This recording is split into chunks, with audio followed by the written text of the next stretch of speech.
So I'm a relationship coach, right? And these are the things that I struggle in a relationship.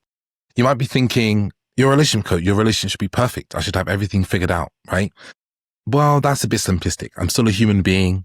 And how I can advise someone and the action that I can take can sometimes be, there can be a gap between that. And I'm, this is a vulnerable topic because what you find in this space of, relationships, dating and masculinity is men are very quick to tell people what they should be doing, but we don't actually express actually what we struggle with. So I try and do that more and more because I want to shatter this idea of perfection, right? My life's not perfect. My relationship's not perfect.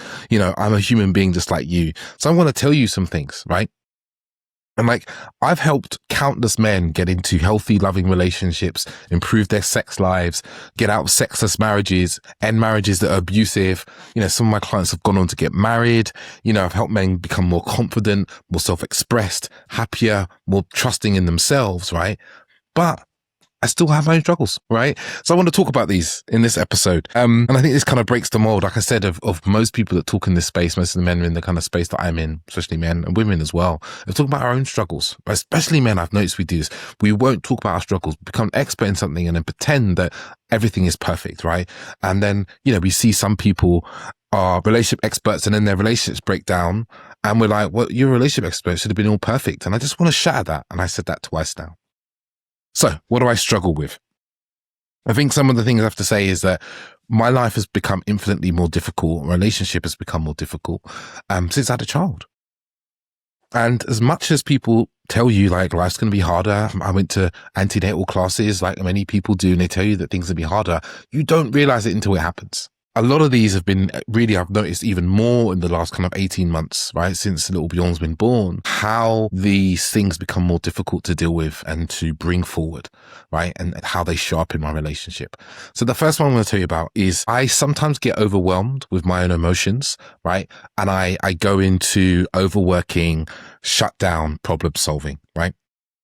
So what usually happens is, what's come to happen is there's a lot of stress has been piling up. That could be I'm doing launches, I'm doing programs, I'm onboarding new clients, all the business stuff that comes with, running a business. And you have to remember that you're interfacing with me and I run my own business and I do about 85% of everything you see is me doing it, right? I've got a little team that do my podcast. I've got a VA now that's doing some other tasks for me and some admin stuff, but everything is me. You send me an email, I'm replying to you, right? You comment on my video and I hope you're going to comment on this video, or you comment on something on Spotify, it's me doing it. Yeah. There's a human behind all of this. And I think sometimes we forget. So when there's all that stress and then I have a baby who doesn't sleep sometimes, who doesn't sleep more than we'd like him to, or we have a bunch of 101 things that he needs. And then maybe our relationship's feeling a bit disconnected. Or I see a problem in my life that needs solving and I put so much of my energy towards it. And what this causes is that I can become sometimes overwhelmed by life and stress and worry. And then I just start to shut down emotionally. Right. And then I'm just like, okay, I need to solve this problem. And when I solve this problem, then I can get to nurturing everything else. And that's something that I do sometimes. And so much so that, me and also have had plenty of conversations about it and about, how she should be when it happens, what I need from her, what she needs from me and so forth. And, some of that is actually going, hey, I've got a lot of stress on right now, so I'm going to be working a lot, or, communicating that I'm going into a period, I'm going to be launching a new product, just like I'm launching Relate in the next few weeks. I just drop it in that, the place to learn these skills. Because in the past, what I would have done is just not communicated at all, said nothing, and it could feel like I'm annoyed at her for something. So that's something that's definitely one of the things that kind of happens, emotionally, the capacity gets reached. And I'm I feel overwhelmed, but I want to really focus on solving this one problem or doing this one task. And that can fall into overworking and working late nights and stuff like that. The second thing, and I think this is a very common father thing and mother thing, a parental thing, but it's something I've struggled with is since the birth of my little boy, Bjorn, just 20 months old, I think now, is taking time for myself guilt-free. I find a lot of the time I want to take for myself, I feel a lot of guilt. On a, 2 or 3 mornings a week, I go to the gym. Maybe on a Sunday morning, I'll go to the gym as well. I often feel this guilt of I'm choosing between spending time with him or spending time with Orsa, or all three of us being together versus me spending some alone time on my own. And that creates a sense of guilt because, one of my high priorities in my life is family time and loving my family and being connected with them and being with them, much because of the experience I had with my own father not being particularly present in my life. So it creates this conflict because I know that's a high priority in my life, family and spending time with my family, but also as a high priority is nurturing myself. So I see this kind of this conflict that happens between the two. And that's something that comes up. I struggle with that sometimes is, do I want to go and do this weekend thing, like a weekend retreat, for instance? I love a retreat. If anyone knows me, I love a retreat, a week-long retreat. And I'm like, I really want to do this. I think it's really good for me. But then that means also is going to be with Bjorn for a whole week alone. And I'm not going to be there to support, guilt, feel bad, commit to myself I shouldn't do it, right? And that's something, again, me and also have talked about it because, he said that I've said, this is what comes up for me. So we're like, we all both get to go on 1 or 2 retreats a year so that we can have that, or it's important that we both have our alone time. I probably need more than also does. Again, we've talked about it. And as you notice with a lot of these things that I struggle with, we've actually talked about them. They're not just like elephants in the room of our relationships, right? This is something we've talked about because we're not perfect. Right? We still have to have these difficult conversations, right? Number 3, I can be slow up to bring up my own emotional issues or even relational issues, right? This is probably rooted in my general struggles in not communication that date back to way back before we were together, is bringing up my own emotional issues. I often will be like, let me just solve this on my own. Like I can solve this alone. This is something I go to. I'm very self-reliant, self-led person, and that's my fallback. I'm going to deal with this on my own. And I know that sounds, that's some level that could be, toxic and very much like man box way of thinking. As men, we're told we have to do things alone, but it's my default, and I'm realized, especially in this time we've had a little boy. Actually, I think both of us have had to do this more. Because we have less time together, less time to connect and share our emotional loads. It's like, I've got this thing. I'm not going to burden you with this thing. I'm just going to deal with it myself. But it causes me to not bring up stuff that I probably should, it probably causes me sometimes to leave also to bring up stuff that's happening in the relationship that I've already noticed myself. And the thing with me is that I'm probably thinking about various solutions and maybe trying to enact some of them. Whereas what she's needing is just acknowledgement out loud that there's an issue and there's an emotional thing that's going on. And I've noticed it as well, right? Like I said, there's something we've talked about. We're aware of it actually in my behavior. Right? We're aware of it. So it's something we've discussed. Number 4, I kind of touched on this before, but I think it's its own thing. I want to try and solve problems on my own, right? I try and solve problems in the house. If I notice something, and this is a very useful trait, right? If I notice something and I'm like, this needs to be a different way. I want this to be different. I'll try and solve it on my own instead of co-creating and co-leadership or co-regulating. So if like I said, with the other point, I have an emotional issue, I'll try and deal with it myself. Yeah.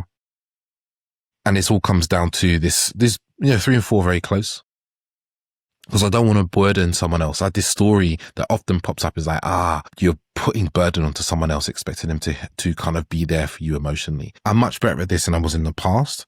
But in the past, I was like a fucking clam. Nothing was coming out. Now I bring things up, but I still have a healthy level of containment, which is I kind of deal with some problems on my own, right? I don't have to go to also every time there's a problem in my life or a problem in a relationship. Some things I just solve and sort out because I think that's an important aspect. But there is an extreme that can go to, right? Where it can be unhealthy. Number 5, something that's, again, this has really come up since Bjorn's been born, is I've really struggled with the pressure of the role of provider, the role of, in particular, kind of financial provider in relationship. It's very natural in a relationship with 2 people, a man and a woman, where baby is born and woman stops working so much. And, in our house, we are both entrepreneurs. We're both running businesses. So when we work less, we earn less. That's generally is. And obviously when also had Bjorn, she had 3 months, more than 3 months where she didn't work at all. And it's just been a slow gradual to move her back to full time. And more weight came onto me. And I must say, and I've spoken to a lot of dads about this, but that pressure of providing is quite a weight, and it's not something I think we really talk about as men, the pressure you feel of being a provider for your family. And I've spoken to friends about it actually, which has been really beautiful in the last year, other men I know who are in a similar situation. And there's a real stress and worry and fear and shame sometimes if they're not able to do it in the way they'd like to. but it's definitely been a pressure that sat on me through this last 18 months. Making sure everything is everyone's well fed, everything's paid for, go on holidays and all sorts of things, because it feels like a precarious situation. I was listening to a little snippet of a podcast that's talking about masculinity is constantly have to be improved. And I think this role of provider is actually the same. We are constantly having to prove that we're a good provider, and it happens every single month, multiple times a month. Like, can we pay for the holiday we want? Can we pay for the rent or the mortgage? Can we afford to provide this thing for our son when he needs it? Like, can we provide for the nursery? This constant thing of like, are you being a good provider? Yes or no? Can you do it? Can you not? And I think that has this real pressure that sits on me and has sat on me, and it's dissipated, but it's something I've held through this time. Number 6, I know I said there was going to be 5. I added a 1 in. I think one of the things I really struggled with, and this is something that's probably historically gone through my life, and again, less so now than in the past, which is to let myself be kind of messy and be supported. Again, I can be very self-led. I can be very self-reliant. So if I'm feeling super dysregulated and struggling, my go-to will be my own personal things. Like, I'm going to meditate more. I'm going to do more breath work. I'm going to go out in nature and so forth. My go-to isn't always like, also, I feel this way, make me feel better. Because again, in a relationship, and especially in these times of having a small child, is an extra emotional load in many ways to put onto a partner. That's what I tell myself, right?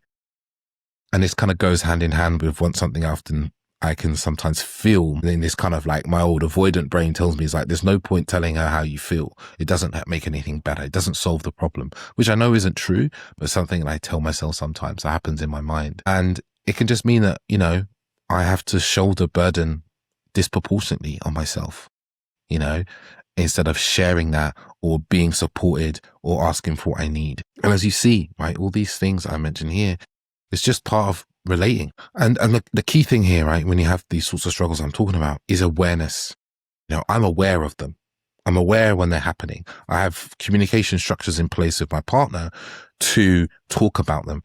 And this is one of the things I say to a lot of men. Your partner doesn't need you to be flawless and perfect. These are all kind of flaws in how I am in relationship. And these are just a few of the ones I'm telling you about now. Also accepts these. But the key here is that I have awareness of them. I'm aware that they occur and they happen. We've created structures around them to kind of mitigate them and support them when they happen. Conversations, noticing certain things, and so forth to help. Because this is what good relating looks like. Not that I have to stop doing all these things. I'm doing them less. I'm getting better at these things. I've also had a high pressure situation arrive in this form of a baby. But what we often think as men is that I have to hide these struggles. I have to pretend they're not happening because I'm going to be seen as weak. The strong thing to do is openly discuss the struggles you have and be in play in co-creating solutions / coping mechanisms / things to support you, right? And this is the sort of thing we're going to talk about in Relate, right? Because I've also got to this point where these things don't break our relationship. Right? Me shutting down and not speaking about my emotions for a couple of days doesn't break our relationship because there's enough emotional stuff in the bank and goodwill and care and so forth. But for a lot of you guys, what you're probably experiencing is that when you start to shut down, you've never communicated about it, or you never follow through with the certain things. You haven't created that goodwill. So inside of Relate, we're going to talk about lessening your patterns, because again, I'm always lessening my patterns because that's what we do, right? So we come through our patterns faster. We shut down for less time, or we communicate faster, right? Or we are able to ask what we need or express how we're feeling in ways that can be guided through some of the practices we do in Relate. That's what we're going to be doing, because you're a human being and you're going to have your struggles. You're a human man. You're going to have your struggles and the things you're going to be not great at. But the key here is being able to communicate them and talk about them with your partner, with a potential partner, so that when they do happen, you can support each other in those moments, right? Instead of you tossing to the side and ignoring them or projecting it onto them. You can take responsibility and accountability. And even if there's apologies that happen, you can do that as well. And this is the important aspects of like learning about polarity, learning how to communicate what's there, learning how to feel what you're feeling so that you can know what's going on for you instead of the bullshit stories we tell ourselves. And, creating intimacy and so forth that we're going to talk about in Relate. I'm going to give you practices and so forth. So if you're interested in Relate, there is a wait list down below. Soon there's going to be a landing page for you to see. But once that landing page arrives, the price is going to shift and change. So for those of you going, oh, I'll just wait till landing pages and then I'll sign up, add yourself to the wait list, because then you're going to get a discount for just doing that. If you've enjoyed this video and you want to discuss anything with me about this, jump into the comment section or send me an email. Like the video, send it to someone you know, because I think, there's probably a load of guys that feel this way and think they're alone and there's something wrong with them. So send it over to another man in your world, in your community. Ciao, ciao.